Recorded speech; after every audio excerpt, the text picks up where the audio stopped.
It's the dictionary. Dictionary. It's the dictionary. Dictionary. It's the dictionary. Dictionary. It's the dictionary. Dictionary. Hello, word nerds, and welcome to the dictionary. I am recording this on what is today, June 27th. This episode is way out of order. June 27th, finally getting around to the I episode. Ideally, I probably should have a guest on this one who can talk more good about eyeballs. But, you're just going to have to deal with me. I figured it's time to record this episode. Let's do it. Okay, so please rate and review this show. Please subscribe and follow and download. And if you're doing this on YouTube, like, comment, also subscribe there. Please and thank you. Share. Buy some merchandise if you would like the dictionary logo on a t-shirt or some other physical product. That would be fantastic. There could be a new logo coming someday. We'll see about that. Something may or may not be in the works. What else? Email me, dictionarypod@gmail.com. If you want to just say anything, follow me on social media @dictionarypod. All these links are in the show notes. Leave a voicemail. There's a phone number in the show notes, 917, let's see if I remember this, 917-727-5757. I think, maybe, probably, call it, leave a voicemail. I'll put it in an episode. I haven't said this for a very long time. If you have a joke through the rest of the alphabet, email me the joke, and I will tell your joke for a word, a specific word. It has to be word-related, not just some random joke. Word-related. And speaking of jokes, I have a couple here from my friend Kate. She was on an episode... she was a guest on an episode in the D's, and then her and Chris were both on episodes many years ago. Like 40 years ago. But so she sent me a couple of jokes. One of them I have to hold off until the S's, but I do have a couple of here. A couple of jokes here, because we're in the I episode, the first time we're seeing the word I, and so here we go. What do you call a deer with no eyes? No idea. No idea. Get it? No idea. Okay. And then we have a sort of related joke. What do you call a deer with no eyes and no legs? Still no idea. Get it? Okay. And I think that is good. So let's now talk about the words. We have 4 words in this episode. Only 4. Count them. But one of them has so many definitions. Okay, so the first word in this episode is ex-voto. Ex-voto. EX-voto. This is a noun from 1787. And it's a votive offering. A votive offering. Let's look at the etymology. This is from Latin, ex voto with no hyphen, 2 words. And it means according to a vow. According to a vow. So this will quickly now lead me into the next word, and my sound effect is going to be for some reason. So the second form of ex voto is an adjective from 1823, and the synonym is votive. And I think I know what this is, but I want to confirm my suspicions. Okay, so there's a lot of hearts when I look it up. Votives are candles. I wanted to say that this is when you go to a church and you light a candle and you make a prayer or something like that. So this is saying an ex voto is a votive offering to a saint or a divinity given in fulfillment of a vow, or in gratitude or devotion. The term is usually restricted to Christian examples. So, maybe this candle thing in the church is one example, but I think that there could be a number of other examples probably as well. Okay, not something that I know anything about. I would like to tell you that that was the last EX word.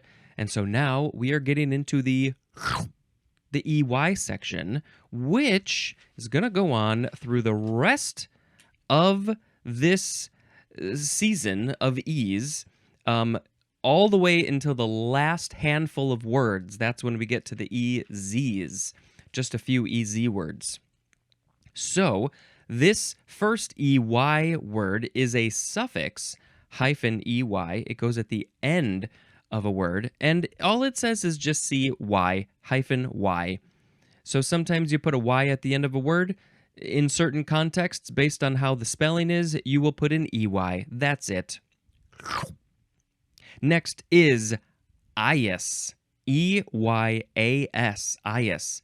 Noun from the 15th century, and this is an unfledged bird. An unfledged bird, specifically a nestling hawk.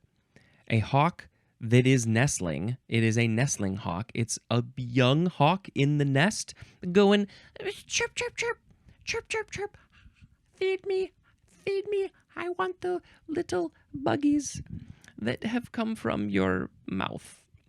An eyas. Okay, so clearly this must have some interesting etymology.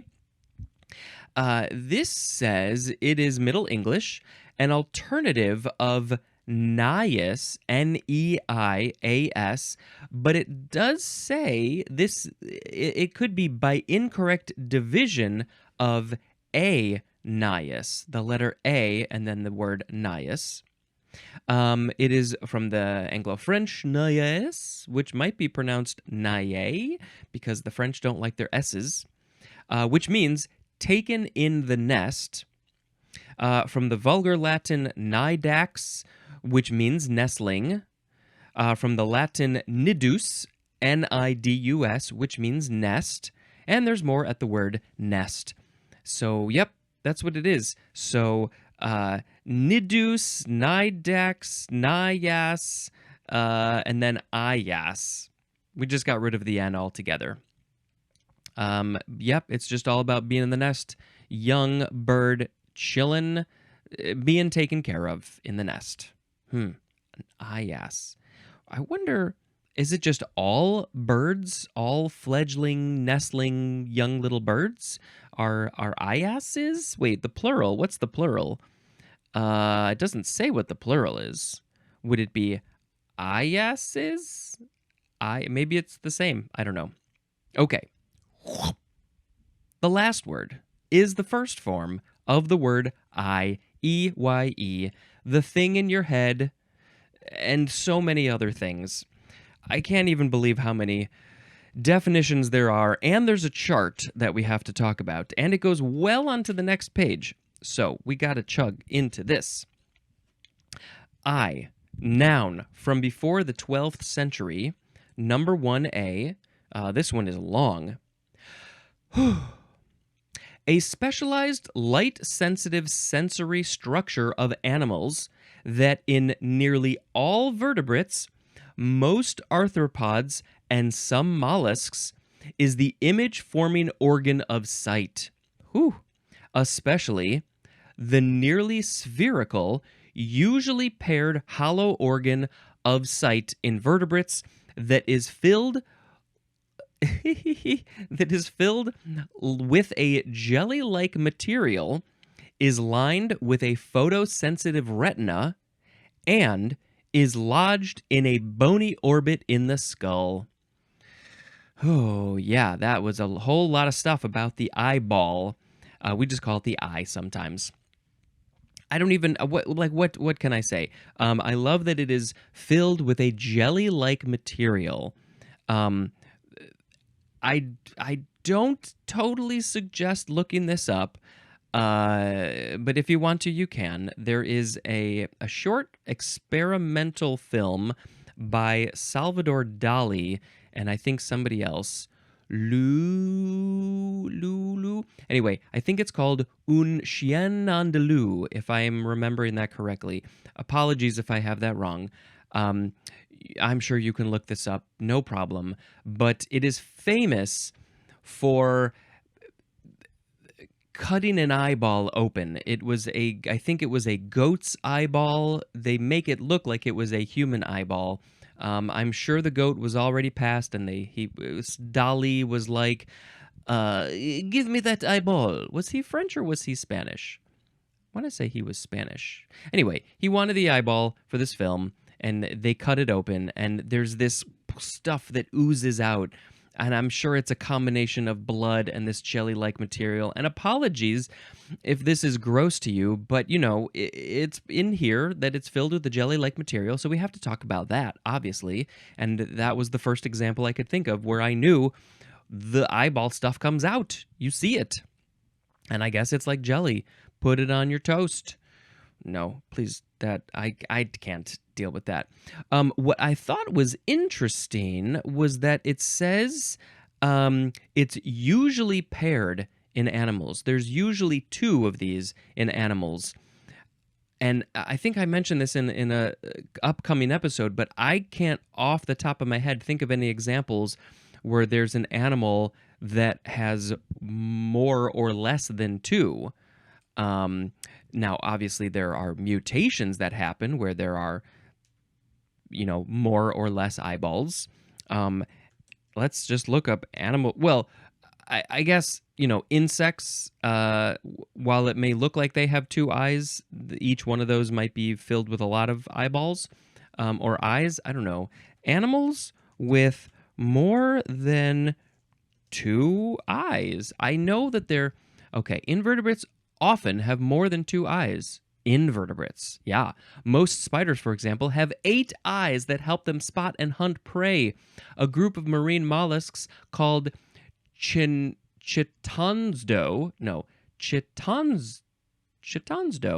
even better, they have hundreds of eye-spotted eyes. There's no spaces, that's why. They have hundreds of eyes dotted all over the armored plates that cover their bodies. Wow. Yeah, there's a picture of this spider that has, I can only see 4 eyes, but I guess it says that they have 8 eyes? Wow. Okay, so anyway, anything else interesting to say about eyes? They have the retina, I believe that's in the back of the eyeball where the light comes in through the lens, and then it goes onto the retina so that you can see, that's the thing that receives the light and then sends the signal to the brain. I think that's fine. I think that's fine.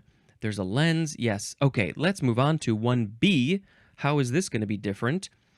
All the visible structures within and surrounding the orbit and including eyelids, eyelashes, and eyebrows. So in this context, we're not literally just talking about the eyeball. We're talking about the whole area around the eyeball. We call that your eye. So when somebody says to you, "Hey baby, your eyes are so pretty, they make me want to jump in a lake," what they are often talking about is not literally just the eye, the white, the color, all that. They're talking about the whole thing. They may not even be consciously aware that they're talking about the whole thing from eyebrow all the way down to, the underneath the eyelids. But it's the whole package. We look at the whole package, and that's why people like to fancy up their lashes, put on fake eyelashes, put on makeup, mascara, eyeliner, other things. They like to make their eyebrows all streamlined, shaped nicely, whatever it is, because it's the whole thing, right? Right. Of course, there are people who have like amazingly colored eyes. The iris of the eye is a very cool color, and so that's like, whoa, your eyes are so cool. We're talking about that part. But in general, it's the whole thing. The whole thing. 1C1 is the faculty of seeing with eyes. So if this is a noun, it's just the physical capability, I guess, of seeing with eyes is called eye. Okay. 1C2 is the faculty of intellectual or aesthetic perception or appreciation, as in, we have some examples, one example, which is very helpful. An eye for beauty. I don't love this example because that makes it seem like if you have an eye for beauty, you know what's beautiful and what's not beautiful, and that's entirely subjective. Right? Right. Spencer, you are correct. Okay, so I don't love that example, but, it could be like, they're all subjective, aren't they? An eye for composition when you're taking photos. Oh, you have an eye for you know how to compose photos or film very well. So you have an eye for composition, an eye for color, an eye for things. I don't know. What else do you have an eye for? But it's basically like, ooh, I'm good at seeing this thing, and so I have an eye for it. I don't know what I have an eye for. So 1C1, which was the faculty of seeing with eyes, that's just more the eye, the general, I guess, seeing, which most people can do. 1C3, wow, more sub-definitions. This is skill or ability dependent upon eyesight, as in a batter with a good eye. They have a good eye. They're very good. They're very talented, skillful at watching the baseball tumble and fly towards them, and then so they know how to swing in the tiniest fraction of a second. It's a very good skill if you're trying to hit balls with bats. 1D is the synonyms are look and glance, as in cast an eager eye. I'm so eager to go hit the ball with the bat.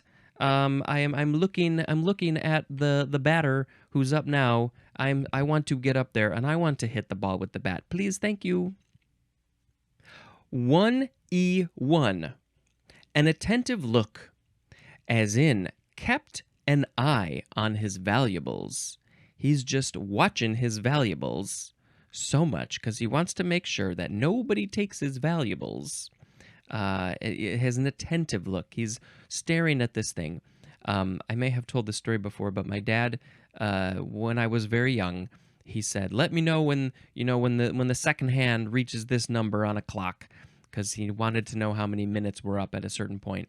And I said, "Okay," and so I just stared at it. I had an attentive eye on the clock, staring at it. Let's see what's next. 1E2.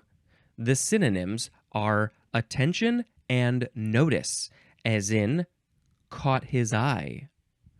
Ooh, we looked at each other accidentally, or maybe you had an eye, had an attentive eye at him, and then he finally looked over and saw that you were staring at him, and so you caught his eye, got his attention, he noticed you.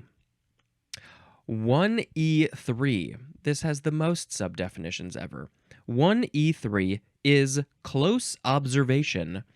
The synonym is scrutiny, as in works under the eye of her boss.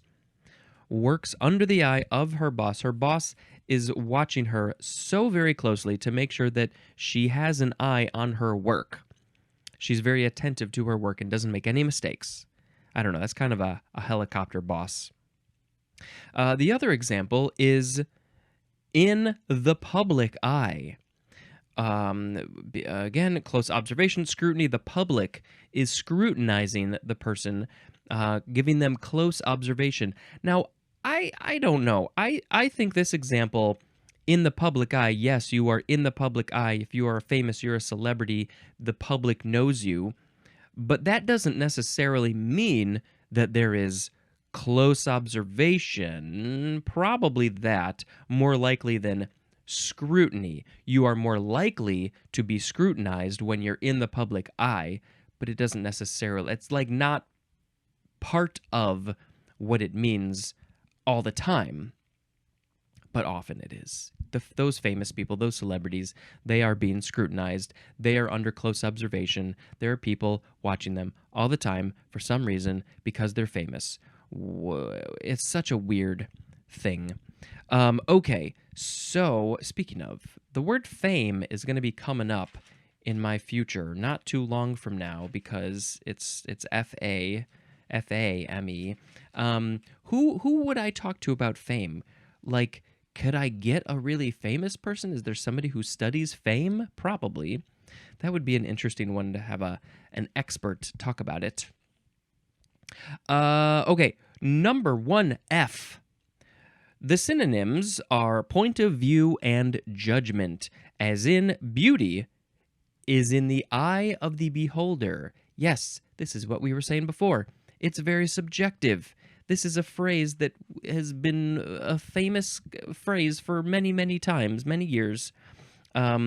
It's your own point of view, your judgment, your eye, your subjective, how you believe things. Right? Right.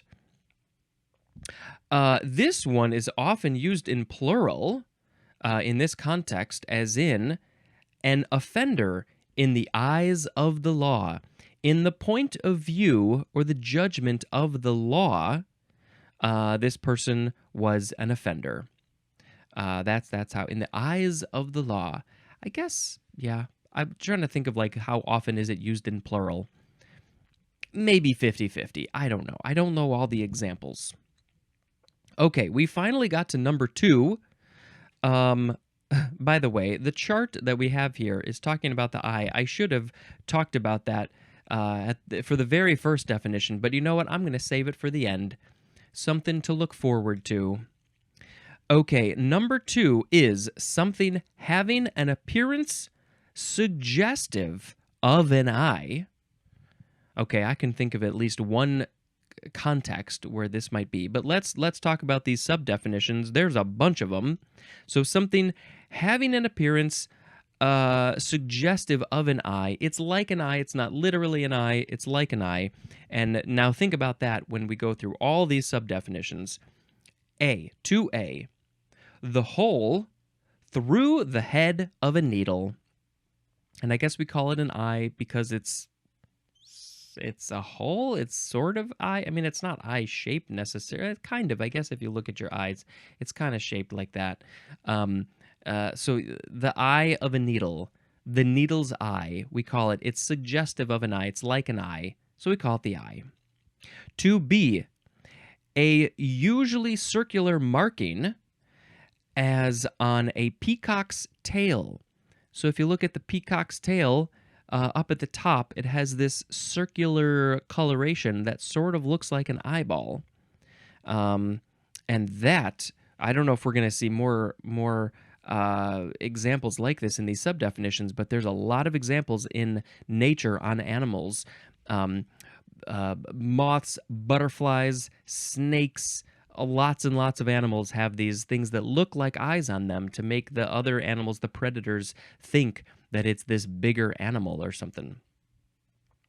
Okay, number 2C, the synonym is loop, especially a loop or catch to receive a hook.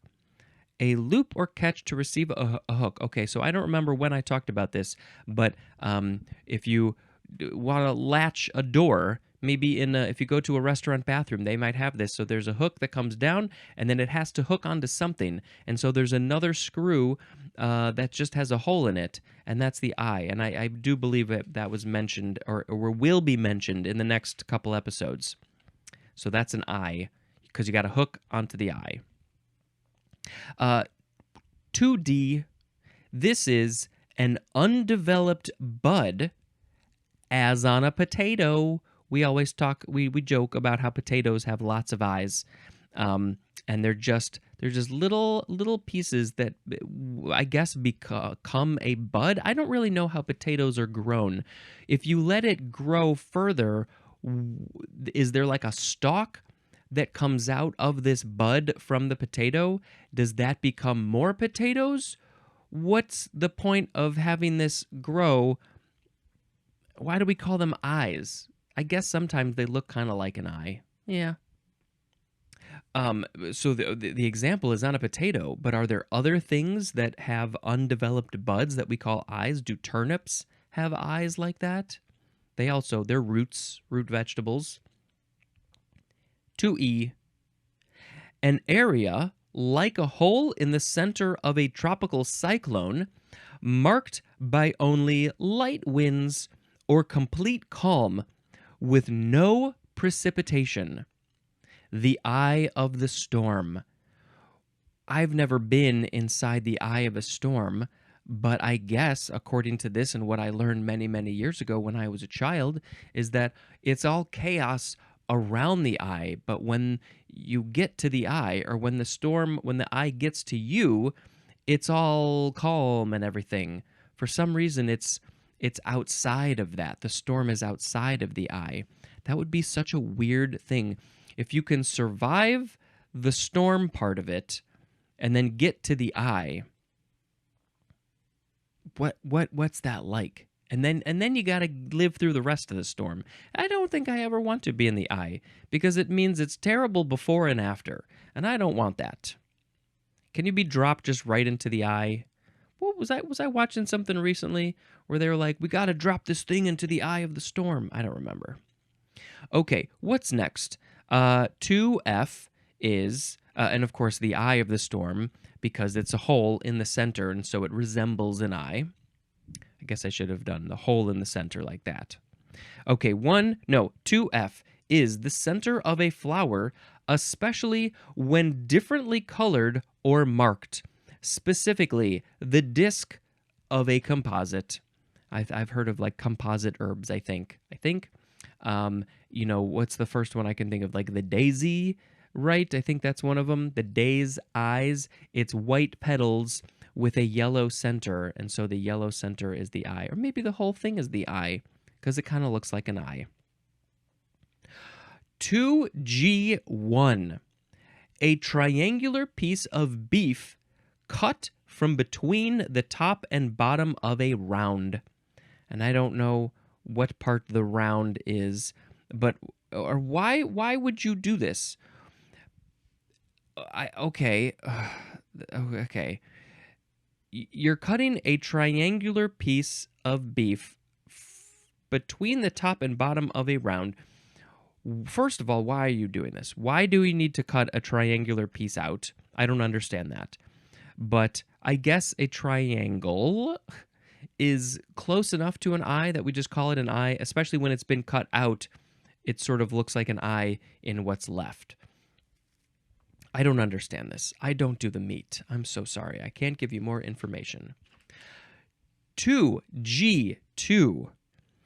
This is the chief muscle of a chop. The chief muscle of a chop. So this is meat related again.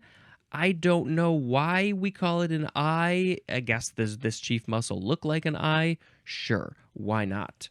Let's just say that. We have more now on this next page. I'm going to unplug that thing because it's in the way. 2G3. How did we get to 2G3? This is a compact mass of muscular tissue, usually embedded in fat, in a rib or loin cut of meat. A compact mass of muscular tissue. Okay, so I guess what this is saying is that sometimes in the rib or loin cut, there's just a mass of meat compacted for some reason, and it sort of looks like an eye, so you call it an eye of meat. There's so many meat examples for eyes. That's not words. There are so many examples of eyes in the world of meat. There's at least 3. 2H, a device as a photoelectric cell that functions in a manner analogous to human vision. This is somebody can create a photoelectric cell, like I would think of solar panels probably have these photoelectric cells, and they act like eyes because they are receiving light, receiving this information, And so that's why, so they don't probably look like an eye, but they act like an eye. So we call them eyes. Your solar panels has so many eyes. Number 3. We finally got to 3. This is something central. Something central. The synonym is center, as in the eye of the problem. And that is a quote from Norman Mailer. The eye of the problem, the center of the problem. You are the eye of the problem. All of the problems, we can send them right back to you. You're where all these problems are coming from. You're the eye of the problem. I don't know what to say about that. Something central. Yeah, it's just where everything is stemming from, I guess. 4. Number 4. This is the direction from which the wind is blowing. Now, that one I don't understand. Why do we call it the eye? Is that related to the eye of a storm? Seems like that could have been where that came from, but I can't think of what other reason we would call that the eye. The wind is coming from the northwest, so that's the eye. The northwest is the eye? Really? I don't know that one. Eyeless is an adjective. Some people are eyeless. They just don't have eyes. I like is an adjective. It's like an eye. It's I like. And now we have some phrases. An eye for an eye. This is a big one. It means retribution in kind, which is a very succinct way to say that, but it's a little advanced for some people to understand. It just means you did that to me, I'm going to do that exact same thing back to you. You shoot my eye with an arrow, I'm going to shoot your eye with an arrow. What's that phrase? Was it Gandhi who said, an eye for an eye and a tooth for a tooth leaves everybody blind and toothless, or something like that? Yeah, I agree with that. I think that there are other ways that you can get back at people. Okay, next phrase is my eye. That's the whole phrase. My eye. Me. My eye. And this is used to express mild disagreement or sometimes surprise. Whew. As in, a diamond, my eye. That's glass. Okay, so I think what this is saying is that the person, when they looked at the diamond, they realized that it's only glass, and they said, my eye, because they were expressing mild disagreement and also possibly surprise. My eye. Nah, that's wrong. That's stupid. I have to say my eye. Where did this one come from? What? My eye. My eye. Okay, we gotta look this up. Where did the phrase my eye come from? Wiktionary. What do you have to say? Are you going to tell me everything? Oh, it's apparently a shortening of all my eye. Why? I don't know. What's the... Okay, synonyms, other examples, other things similar to this. You might recognize some of these. My ass, my arse, my foot, my rear. And then also it sends us to a link for bullshit. This is stupid. It says also, see also, bah, harumph, pshaw. My eye. This is one that we should say more, I think. I still don't understand. Let's click on the all my eye. All my eye. Rubbish. Humbug. But what's the etymology? I don't know. This is a good phrase we got to bring back. If you slightly disagree with something, you got to say my eye. My eye. We have another phrase. With an eye to, or with an eye toward. Number 1. With awareness or contemplation of. With awareness or contemplation of, as in, with an eye to the future. You are looking forward. You have awareness. You are thinking about it. You are contemplating it with an eye toward. You're looking at the thing. Number 2, with the object of, as in, built the house with an eye to adding on later. Yep. Again, you're looking ahead. You're looking at the thing. You're thinking about it ahead of time. Yeah. And I almost forgot that I got to read you this eye chart, which is literally a chart about all the parts of the eye. And so we have a picture of an eye. It's a side view. So if you cut your eye in half this way, then we're looking at it from the side. Okay, we have 15 parts of the eye to talk about. Number 1 is the optic nerve, and this is literally the nerve in the center, the back of the eye that goes out and goes to the brain. It doesn't have a long way to go. Goes to the brain. This is the thing that's sending the visual information to the brain so the brain can process it back there. The optic nerve. Number 2 is the blind spot. And this is this weird thing that technically there's a small little circle, I think, that's your blind spot. And there's some test that you can do where you can sort of see it, but like your brain just fills this in. Like you don't see a spot in your vision that's just blank. And so technically there's like, if you put a thing in this one little spot in your vision, you lose it. You don't see it.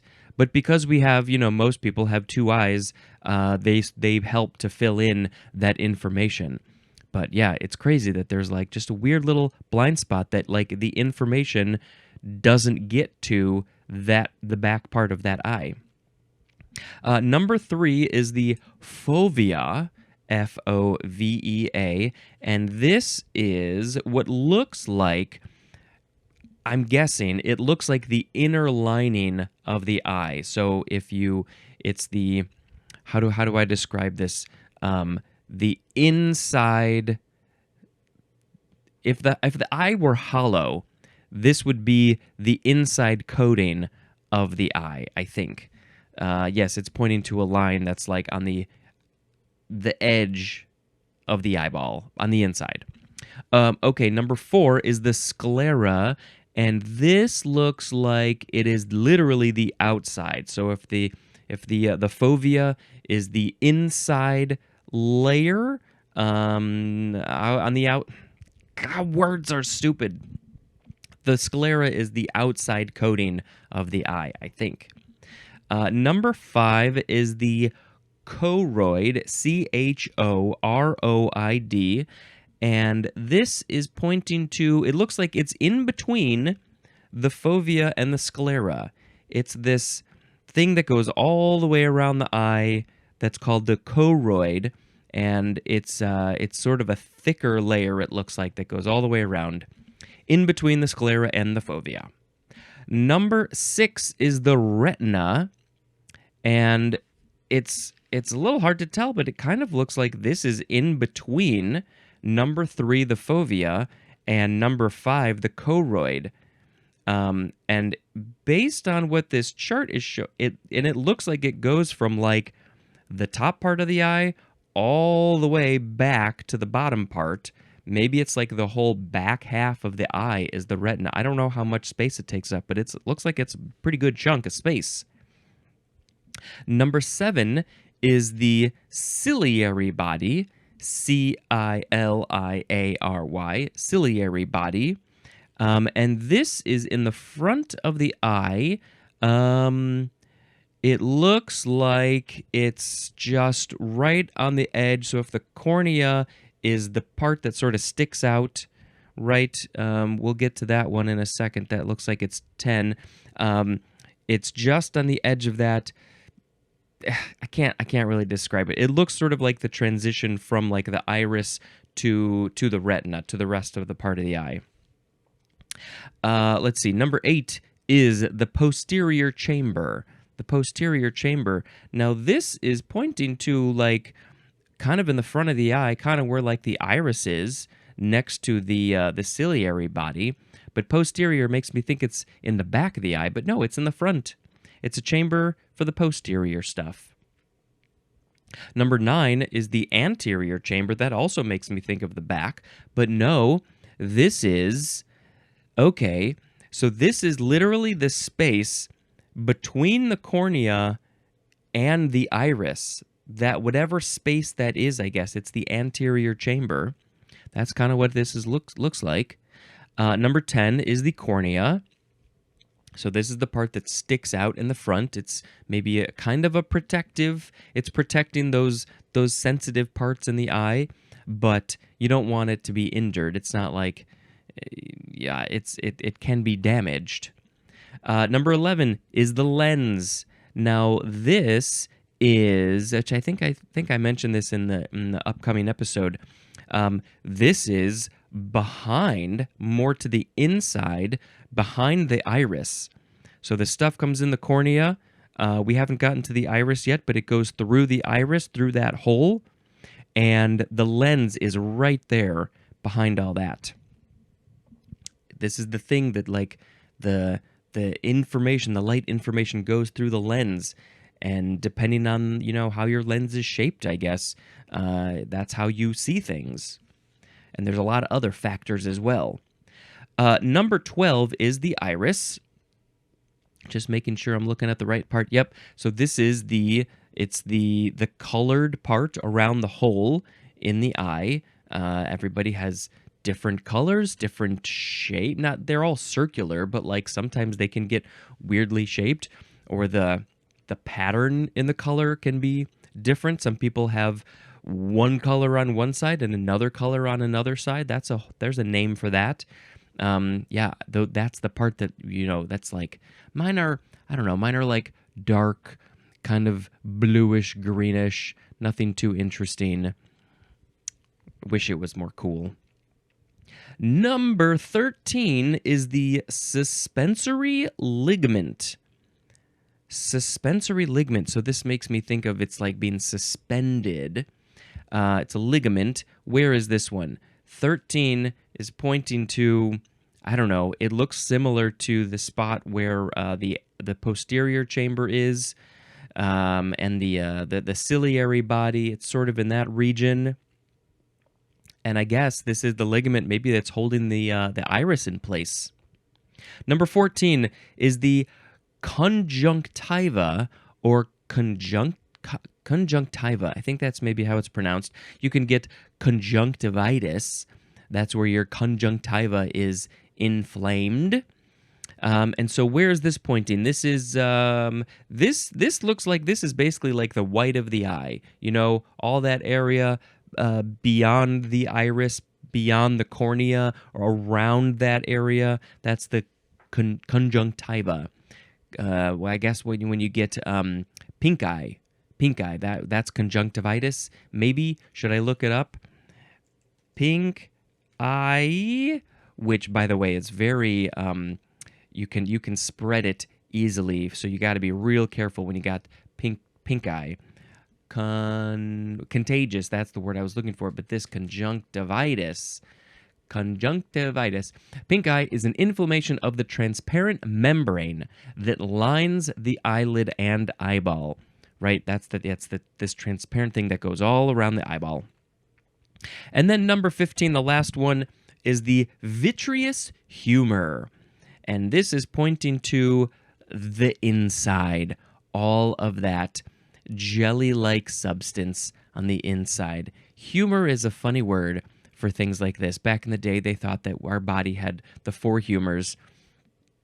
So maybe this is a holdover from that. And it's vitreous. Ooh, that's the sound and the face I think of when I think of a vitreous humor. It looks like I can't tell if this is something that goes from the lens to the optic nerve. It looks like there's a line that goes all the way through, and I don't know if that's a thing or if that's space. I don't know what that is exactly. But anyway, That was the eye chart, which is kind of an eye chart because these numbers are so tiny, pointing to important things. And that's it. And that was everything. So now I have to pick a word of the episode. I mean, do I pick I? We had ex-voto, ius, the suffix I-E, and then ius, and then I. And I guess I just have to pick I. I have to pick I as the word of the episode. Eyes can be used for so many things. Here are my eyes. Whatever.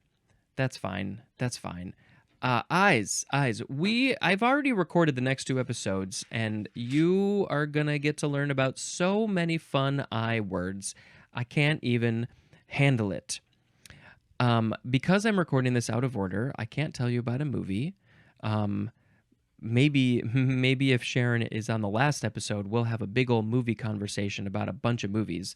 If she wants to. I don't know. Otherwise, I'm just going to have to push all my movies into the next season of F's, which, according to my notes, I think the F's may start on September 30th. I've already written in a whole bunch of these. I gotta finish putting in my notes for those when they're going to air. But at this point, you can expect that the F's are going to air on September 30th. So thank you for indulging in this strange show. Listening to all of the E's. You just have 3 more episodes of the E's left. So go ahead, get caught up on A through E if you haven't already, and in preparation for the F's. And I'm really hoping to get some more guests. Okay, here we go. This has been Spencer dispensing information. Goodbye.